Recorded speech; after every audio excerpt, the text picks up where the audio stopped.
அனைவருக்கும் வணக்கம். UTI mutual ஃபண்டின் ஃபண்ட் இன்சைட் தொடருக்கு உங்களை மீண்டும் வரவேற்கிறோம். இன்று நம்முடன் ஃபண்ட் மேனேஜர் திரு வி ஸ்ரீவத்சா இருக்கிறார்.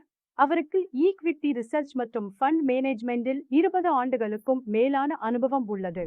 திரு ஸ்ரீவத்சா, யூடிஐ லார்ஜ் மற்றும் மிட் கேப் ஃபண்டின் ஆராய்ச்சி மற்றும் பங்கு தேர்வு செயல்முறையை எங்களுக்காக விளக்க முடியுமா? மேலும் போர்ட்ஃபோலியோ உருவாக்கத்தில் உள்ள முக்கிய காரணிகள் என்னென்ன? இந்த ஃபண்ட் முடிவெடுக்கும் செயல்பாட்டின் மையமாக இருந்து ஒப்பீட்டு மதிப்பீடு அடிப்படையில் நிர்வகிக்கப்படுகிறது. நாங்க ஒப்பீட்டு மதிப்பீட்டை 4 கோணங்கள்ல பார்க்கிறோம். முதலில், நன்கு நிறுவப்பட்ட மெச்சூர் லார்ஜ் கேப் நிறுவனங்கள் அவற்றின் வரலாற்றோடு அல்லது பரவலான சந்தையோடு ஒப்பிடும்போது அவை நீண்டகால சராசரி மதிப்பீட்டிற்கு கீழ் வருகிறதா என்பதை பார்க்கிறோம்.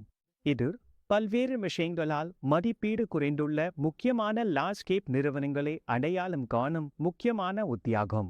நீண்டகால செயல்திறன் மற்றும் நிலைத்தன்மை உடன் வரலாற்றை கொண்டுள்ள நிறுவனங்களை நாம் தேர்வு செய்கிறோம், மேலும் அந்த மதிப்பீடு குறைவு தற்காலிகமானது என்று நம்புகிறோம். இரண்டாவது, தவறாக மதிப்பிடப்பட்ட நிறுவனங்கள்.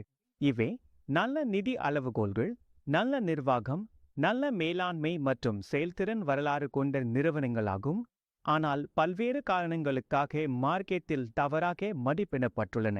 இந்த நிறுவனங்களை தேர்வு செய்வதற்கு முன் அதன் வணிகம் மற்றும் நிர்வாக திறன்களை நாங்கள் ஆழமாக ஆய்வு செய்கிறோம்.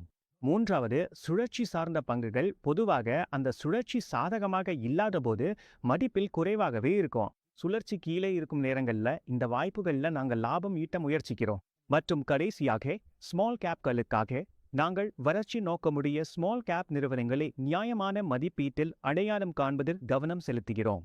மொத்த சொத்து ஒதுக்கீட்டில் யூடிஐ லார்ஜ் மற்றும் மிட் கேப் ஃபண்டை முதலீட்டாளர்கள் எப்படி பார்க்க வேண்டும்?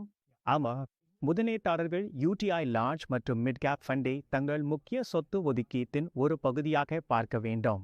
லார்ஜ் கேப் நிலைத்தன்மையும் தாங்கும் சக்தியையும் வழங்குகிறது, அதே சமயம் மிட் கேப் வெளிப்பாடு கூடுதலான வளர்ச்சி வாய்ப்பை உறுதி செய்கிறது.